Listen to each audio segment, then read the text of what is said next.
Hey all, it's the Mad Artist, aka Mad Art Matt, aka Matt Novum. Today I decided to make a model of Dr. Mike and use it to try and create a fake thumbnail. Why? Well, just for laughs, but mostly what you're watching is an excuse for me to practice 3D modeling. Let me explain. So if you don't know, I'm an amateur artist. My goal is to one day become a photorealist artist, but I've got a long way to go.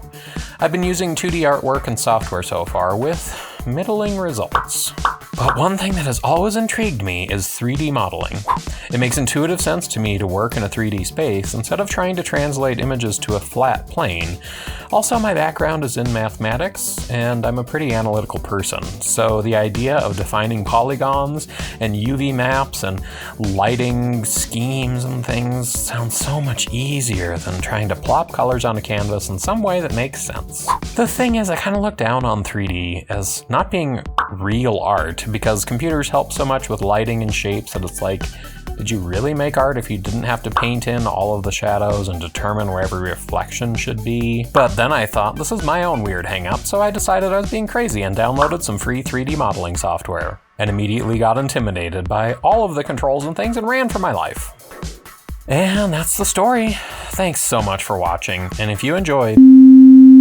But then, recently, I decided that I should give it a go, so I downloaded the software again and began watching tutorials and fiddling around.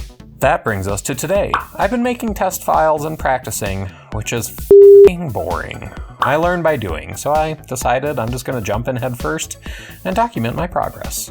If that interests you, keep on watching. So this video is my attempt to practice the few skills that I've learned in modeling and pick up new ones along the way while making something silly. Besides, I have no idea how realistic I'll be able to make things look, and if I fail, won't that just be funny to watch? Okay, first, I want to let you know what the thumbnail is going to be. I wanted it to be something that Dr. Mike would never put on his channel, just so people knew it was meant to be fake. But what should the topic be? Well, what's the one thing Dr. Mike hates the most? Polio, hepatitis, tetanus breaking in. Then you have like a little essential oil Cheeto or Dorito or whatever that is holding the door. Don't worry, buddy. I've got some essential oils doing their work. Hells yeah, bro. That lavender oil is kicking it. That fire. Sorry. I'm really sick. I have like either bronchitis or pneumonia. So I want to tell you guys about this essential oil. It's like $100. I recommend everyone buys it because it legitimately just cures my cough. It's really good. You thought I was being serious. That's right. I'm making a thumbnail of him pushing essential oils. But first, I need to see if I can make a realistic model of Dr. Mike or else this just won't be worth it. Alright, so first I need some reference pictures of him. I won't lie, one reason I picked him is because, let's face it, he's nice to look at. So if I need to stare at someone to model them, it might as well be him, right? Anywho, these are the ones that I went with. And now I need to find how tall he is. This is because with the body photo, I can use his height to get a scale to be able to measure his other features. Alright, so per Google, he's 6'3", and this gives me a scale by which I can use this full body shot to measure his features. So, going with the scale, here are the measurements I get. I won't read them all off to you. If you really care, you can pause the video and read them. I'm not trying to make this video any more stalkerish than it already is, okay? Moving on, the first thing I need to do is make a base polygon for his head. Just a single shape with the right dimensions and general curvature. So this is what I came up with. Then I need to work on sculpting a neck. I tried to add in multiple polygons to give the neck details, but it looks really weird right now. I'm hoping I can smooth those edges later. I'm not really sure what happened. Okay, now come the fine details of the face. Just give me a few minutes while I work on this. One eternity later.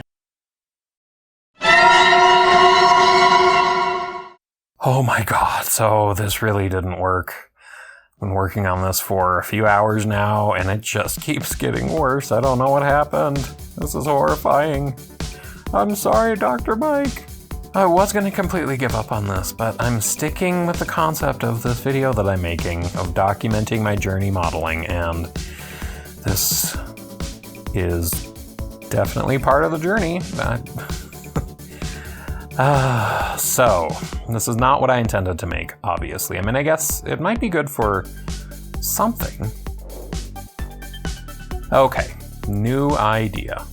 I'm gonna try and make my own thing and not recreate anyone or anything specific.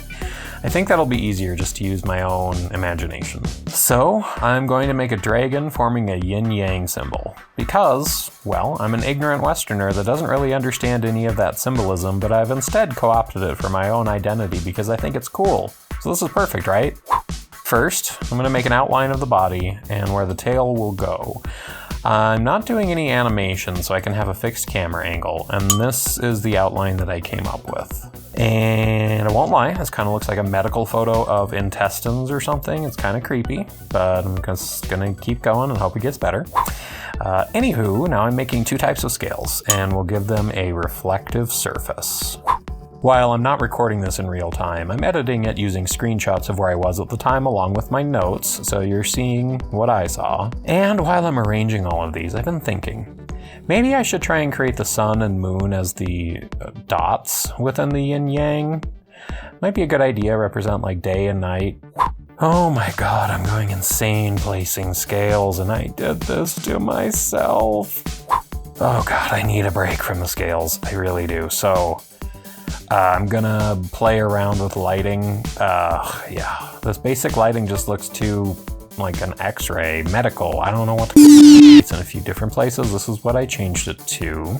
And this looks good, but there's a lot of noise in there. I'm gonna try and watch some tutorials on how to reduce that while I continue to keep adding scales. Okay, you can't really see the pattern, meaning you can't tell it's a yin-yang. It just looks like a bunch of coiled something. So I'm gonna try and make the blacks darker and the whites wider, which will also require more lighting adjusting, but you know, I'm learning about different presets and things, so it'll work.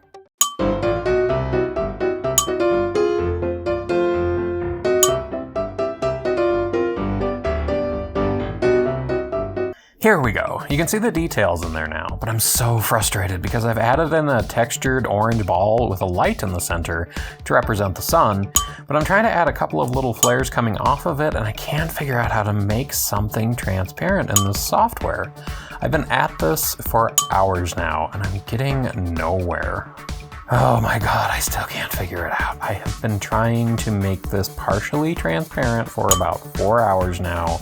I'm ready to throw my computer out the window. So I'm giving up. Textured orange ball, that's all it is.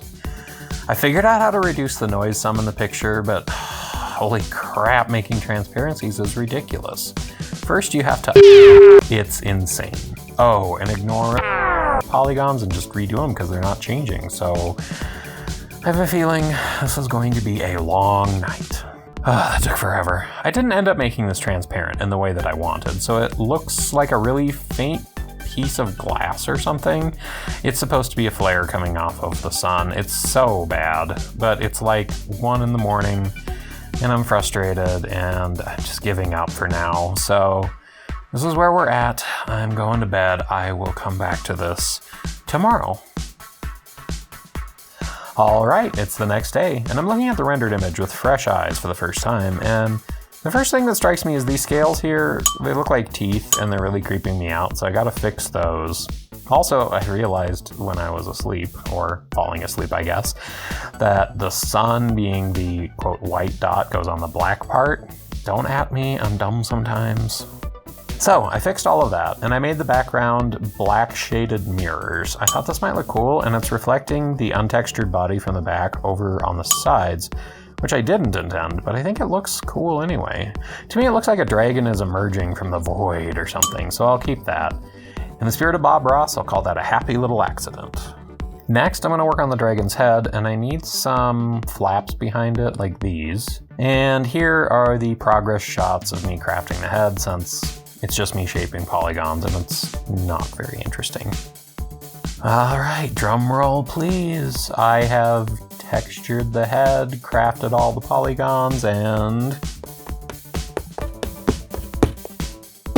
I tried once again to make these little flaps behind the head to be partially transparent. I wanted them to look like webs, like webbed feet or something, but I couldn't figure out the transparencies again. I followed a tutorial step by step to try and make transparencies work, and it absolutely did not. So this looks right, except the moon is too bright. I couldn't seem to get the shadows to cast right on there to make it darker and make it a dark spot. Also, the noise is not fully gone, but I don't know how to change that. And either way, I think this one turned out pretty cool. It's sort of abstract and I don't know, it's got a neat vibe, but it's definitely not exactly what I wanted. Either way, I did learn a lot from the experiment, so I wanted to make a video documenting my progress because it was fun.